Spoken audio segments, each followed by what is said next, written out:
तो स्वागत है आप लोगों का एक और नए वीडियो में। इस वीडियो में हम लोग अम्ल, क्षार तथा लवण के ऑब्जेक्टिव पढ़ेंगे और 40 मोस्ट इम्पॉर्टेंट वीवीआई ऑब्जेक्टिव पढ़ेंगे जो कि एग्ज़ाम में आने लायक हैं। मतलब वो बहुत ही ज़्यादा इम्पॉर्टेंट है आपके 2023 मैट्रिक एग्ज़ाम के लिए।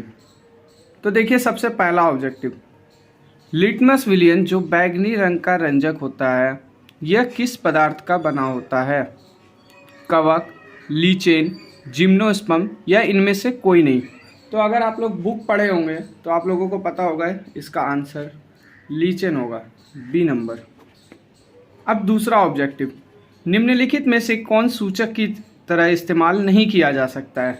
देखिए, हल्दी सूचक की तरह इस्तेमाल किया जा सकता है, मेथिल ऑरेंज को भी कर सकते हैं, फिनोफ्थेलिन को भी करते हैं, लेकिन ये मूली को हम लोग नहीं करते हैं। तो इसका आंसर डी हो जाएगा, मूली। निम्नलिखित में से कौन गंधीय सूचक नहीं है? वेनिला, प्याज, शकरकंद या लौंग का तेल? तो इसका आंसर होगा सी, शकरकंद। निम्न में से कौन द्विक्षारीय अम्ल है? आप लोगों को बताना है कि इसमें से कौन द्विक्षारीय अम्ल है। तो द्विक्षारीय अम्ल कौन होगा? हाइड्रोक्लोरिक अम्ल HCl जो है, H3PO4, HNO3 या फिर H2SO4? तो इसका आंसर होगा सल्फ्यूरिक अम्ल, H2SO4। पोटास एलम होते हैं। पोटास एलम क्या होते हैं? एक साधारण लवण होता है, एक मिश्रित लवण होता है, एक अम्लीय लवण होता है या एक टिक लवण होता है? तो इसका आंसर होगा डी नंबर, एक टिक लवण होता है पोटास एलम। एसिटिक अम्ल एक दुर्बल अम्ल है क्योंकि इसके जलीय विलयन अम्लीय होते हैं, ये ज़्यादा आयनित होता है या ये कम आयनित होता है, या ये COOH कार्बोक्सिलिक समूह रखते हैं?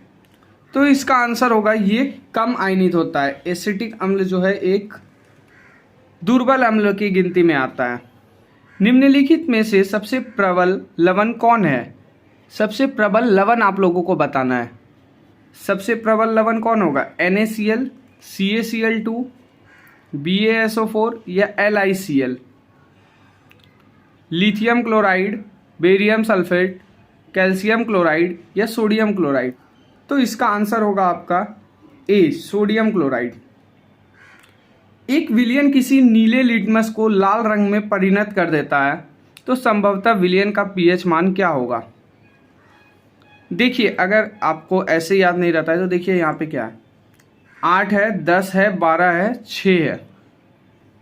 एक ट्रिक मैं बता रहा हूँ, 8, 10, 12 देखिए सब 7 से ऊपर है और एक ही ऑप्शन है जो 7 से नीचे है। तो 3 ऑप्शन तो हम लोग टिक नहीं करेंगे हम लोग एक ही ऑप्शन, तो ऑप्शन नंबर डी हो जाएगा। अब अगर याद करने का बताएं तो नीले लिटमस को लाल में परिणत कौन करता है? नीले को लाल में करता है अम्ल। तो अम्ल का pH मान हमेशा 7 से कम होता है। जल के अम्लीय एवं क्षारीय विलयन किसके कारण विद्युत के सुचालक होते हैं? जल का जो अम्लीय और क्षारीय विलयन होता है वो किसके कारण? अम्लीय विलयन तो हाइड्रोजन आयन के कारण होगा और क्षारीय विलयन हाइड्रोक्साइड आयन। तो इसका आंसर हो जाएगा सी नंबर, ऑप्शन दोनों। अम्ल के कारण H+ और क्षार के कारण OH-। निम्नलिखित में से किस विलयन का उपयोग दीवार की सफेदी के लिए किया जाता है? इसके पहले आपको सब्जेक्टिव वाले में बताया था, आपको चैप्टर नंबर 1 में। दीवार की सफेदी करने के लिए चूना का उपयोग करते हैं हम लोग। चूना का सूत्र होता है CaOH2, ऑप्शन नंबर बी। निम्नलिखित में से कौन सा बुझा हुआ चूना है? निम्नलिखित में से कौन जो है वो बुझा हुआ चूना है? बुझा हुआ चूना कौन है? बुझा हुआ चूना CaOH2 या CaCO3 या कैल्शियम कार्बोनेट, कैल्शियम हाइड्रोक्साइड या कैल्शियम ऑक्साइड? तो इसका ऑप्शन नंबर ए सही होगा, कैल्शियम ऑक्साइड। लवण Na2CO3 का जलीय विलयन का pH है। एक लवण है जो कि Na2CO3 नाम का है, ठीक है।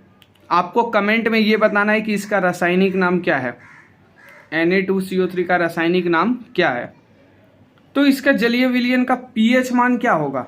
7 होगा, 7 से अधिक होगा, 7 से कम होगा या फिर इनमें से कोई नहीं? तो लवण का pH मान हमेशा 7 रहता है, उदासीन होता है लवण। एसिटिक अम्ल का IUPAC नाम क्या है? एसिटिक अम्ल का IUPAC नाम क्या है? एथेनोइक अम्ल, मेथेनोइक अम्ल, प्रोपेनो या इनमें से कोई नहीं?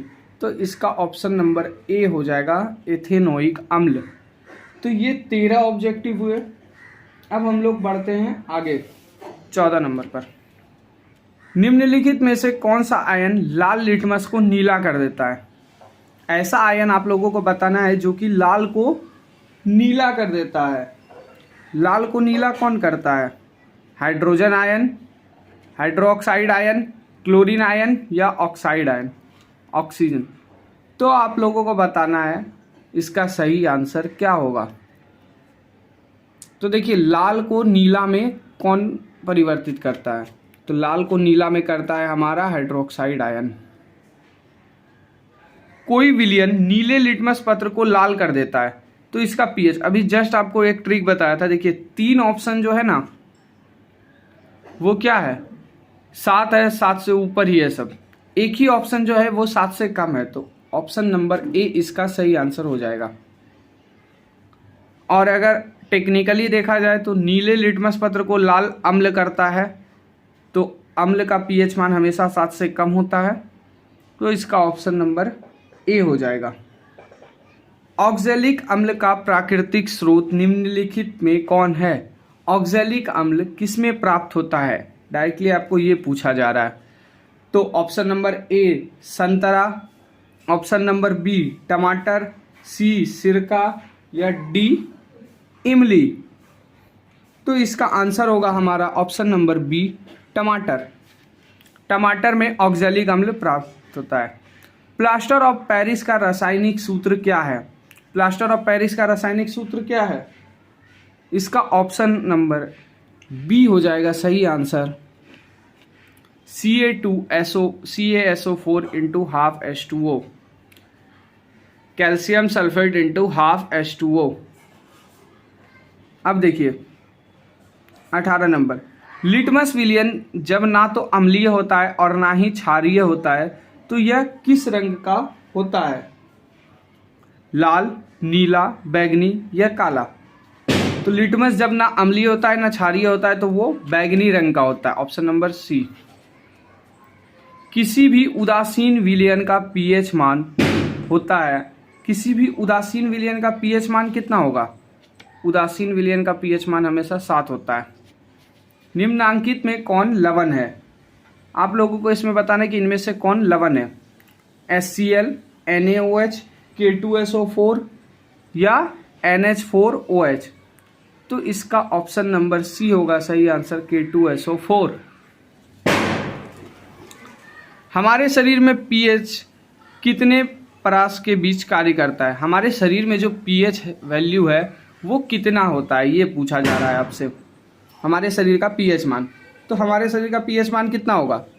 6 से लेके 6.8 तक, 7 से लेके 7.8 तक, 2.1 से 3.8 तक, 5.1 से 5.8 तक। तो हमारे शरीर में जो पीएच मान होता है वो 7 से लेके 7.8 तक होता है। अब देखिए बेकिंग पाउडर का अनुसूत्र क्या है? Na2CO3, CaCO3, NaSCO3 या NaNO3?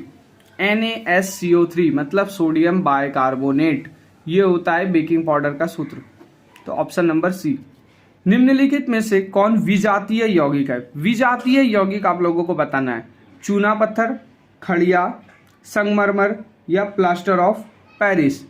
विजातीय यौगिक जो है वो होता है plaster of Paris, option number D. निम्नलिखित में से कौन प्रबल अम्ल है?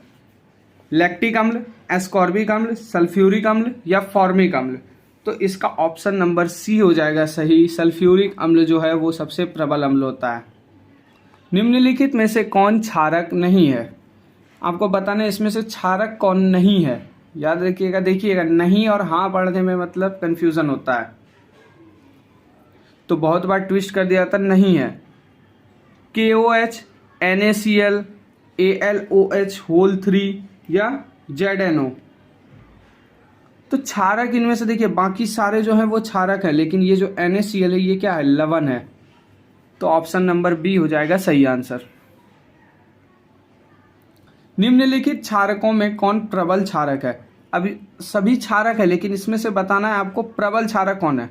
तो प्रबल क्षारक वो होगा जो कि जलीय विलयन में ज़्यादा हाइड्रोक्साइड आयन देगा। तो सबसे प्रबल क्षारक आप लोगों को पता होगा sodium hydroxide, NaOH। B number option हो जाएगा इसका सही आंसर। अब देखिए, सभी धातु एवं धातु कार्बोनेट एवं हाइड्रोजन कार्बोनेट अम्ल के साथ अभिक्रिया करके क्या बनाते हैं? सभी जो धातु कार्बोनेट होता है, हाइड्रोजन कार्बोनेट, वो अम्ल के साथ अभिक्रिया करके संगत लवण भी बनाता है, कार्बन डाइऑक्साइड भी बनाता है और जल भी बनाता है। तो इसका ऑप्शन नंबर डी हो जाएगा, इनमें से सभी। तो मैंने बताया था इसमें 40 ऑब्जेक्टिव हम लोग करेंगे जो कि बहुत ज़्यादा इंपॉर्टेंट होगा। तो अभी हम लोगों ने 27 तक किया है। अब देखिए आगे, सभी अम्लों में पाया जाता है। सभी अम्लों में क्या पाया जाता है? आप लोग जब अम्ल का डेफिनेशन परिभाषा पढ़ रहे होंगे तो उसी में बताया होगा अम्लों में हाइड्रोजन आयन पाया जाता है। Option number B. हाइड्रोजन युक्त सभी यौगिक होते हैं। हाइड्रोजन, देखिए सेम क्वेश्चन है, सभी अम्लों में क्या पाया जाता है? Hydrogen ion. और हाइड्रोजन आयन, हाइड्रोजन युक्त यौगिक को क्या कहेंगे हम लोग? अम्लीय यौगिक कहेंगे। जल में घुलनशील क्षारक के बारे में क्या सत्य है? अब जल में जो घुलनशील क्षारक होते हैं उसके बारे में क्या सत्य होता है? जल में घुलनशील क्षारक को क्षार कहते हैं, स्वाद में कड़वा होता है, प्रकृति संक्षारक होता है। तो तीनों होता है, तो इसलिए इसका ऑप्शन नंबर डी, इनमें से सभी। पीएच में जो पी सूचक है, पीएच जो लिखते हैं उसमें जो पी लिखते हैं उसका नाम क्या है? उषांश, पावर, दोनों या इनमें से कोई नहीं। तो पीएच में से पी लिखते हैं उसका नाम होता है पुषांश। एसिटिक अम्ल का प्राकृतिक स्रोत निम्नलिखित में से कौन है? अब ऐसा आप लोगों को बताना है जिसमें कि एसिटिक अम्ल पाया जाता है। तो एसिटिक अम्ल सिरका में पाया जाता है। ऑप्शन नंबर बी, सिरका। अब सिट्रिक अम्ल का प्राकृतिक स्रोत क्या है? सिट्रिक अम्ल किस में पाया जाता है? सिट्रिक अम्ल संतरा एवं नींबू में पाया जाता है। टार्टरिक अम्ल इनमें से किस में पाया जाता है? टार्टरिक अम्ल जो है वो चारों ऑप्शन जो दिए हुए हैं उसमें बताना है आपको किस में पाया जाता है। तो टमाटर, इमली, दही या डी नंबर होगा सिरका। तो इसका आंसर हो जाएगा बी, इमली। इमली में जो है टार्टरिक अम्ल पाया जाता है। अब लैक्टिक अम्ल का प्राकृतिक स्रोत क्या है? लैक्टिक अम्ल देखिए दूध में पाया जाता है, तो दूध से हम लोग दही जमाते हैं, तो दही में भी क्या होगा? लैक्टिक अम्ल पाया जाता है। चींटी के डंक में कौन सा अम्ल पाया जाता है? चींटी के डंक में कौन सा अम्ल पाया जाएगा? सिट्रिक अम्ल, लैक्टिक अम्ल, एसिटिक अम्ल या मेथेनोइक अम्ल? तो चींटी के डंक में जो है वो हम लोगों को मेथेनोइक अम्ल मिलता है। हमारे पेट में कौन सा अम्ल उत्पन्न होता है? हमारे पेट में आपको पता होगा एक तरह का अम्ल रहता है जो कि अपचे खाने को पचाने में सहायता करता है, और जितना भी हम लोग फालतू सब चीज़ खा लेते हैं वो सब पचाता है। तो वो कौन सा अम्ल होता है? CH3COOH, H2SO4, HCl या HNO3? अच्छा, आप लोगों को 37 नंबर में जितना ऑप्शन दिया हुआ है उसके सारे का रासायनिक नाम आप लोगों को कमेंट करना है। जैसे H2SO4 को सल्फ्यूरिक अम्ल कहते हैं, उस तरह HCl को क्या कहते हैं, HNO3 को क्या कहते हैं। तो अब आइए आंसर पर। इसका आंसर होगा हाइड्रोक्लोरिक अम्ल, ऑप्शन नंबर सी। हम लोगों के शरीर में पेट में जो है हाइड्रोक्लोरिक अम्ल होता है। धोने का सोडा का रासायनिक सूत्र क्या है? Sodium carbonate into 10H2O, sodium carbonate into H2O, sodium carbonate into 10H2O। ये शायद यहाँ पे मिस्टेक हो गया है, दो ऑप्शन एक ही जैसे हैं, तो मैं यहाँ पे इसको NaCO3 कर देता हूँ और Na2CO4 into 10H2O।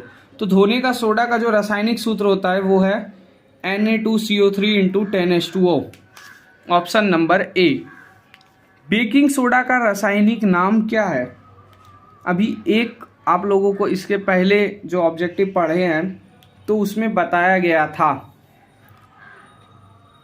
Baking soda का जो रासायनिक नाम है वो सोडियम हाइड्रोजन कार्बोनेट है, option number B, sodium hydrogen carbonate. अब देखिए लास्ट 40 नंबर। जल की स्थायी कठोरता को हटाने के लिए किसका उपयोग करते हैं? जल की स्थायी कठोरता जो है उसको हटाने के लिए हम लोग बेकिंग सोडा का उपयोग करते हैं, धोने का सोडा का, या विरंजक चूर्ण का, या इनमें से कोई नहीं। तो जल की स्थायी कठोरता को हटाने के लिए हम लोग धोने का सोडा का उपयोग करते हैं, ऑप्शन नंबर बी। तो ये थे 40 इंपॉर्टेंट ऑब्जेक्टिव क्वेश्चन जो कि एग्जाम में आने की संभावना है, और ये आपको प्रैक्टिस करने के लिए, जैसे आपका चैप्टर खत्म हुआ तो मोस्ट इंपॉर्टेंट सब जो आपका ऑब्जेक्टिव होगा वो सब मैं आपके लिए डेली लाऊंगा। तो जिसको भी वीडियो पसंद आया लाइक करें, और जो चैनल पर अभी तक नए हैं सब्सक्राइब करें, और दोस्तों के साथ अपने शेयर करें। तो मिलते हैं अब नेक्स्ट चैप्टर के साथ नेक्स्ट वीडियो में।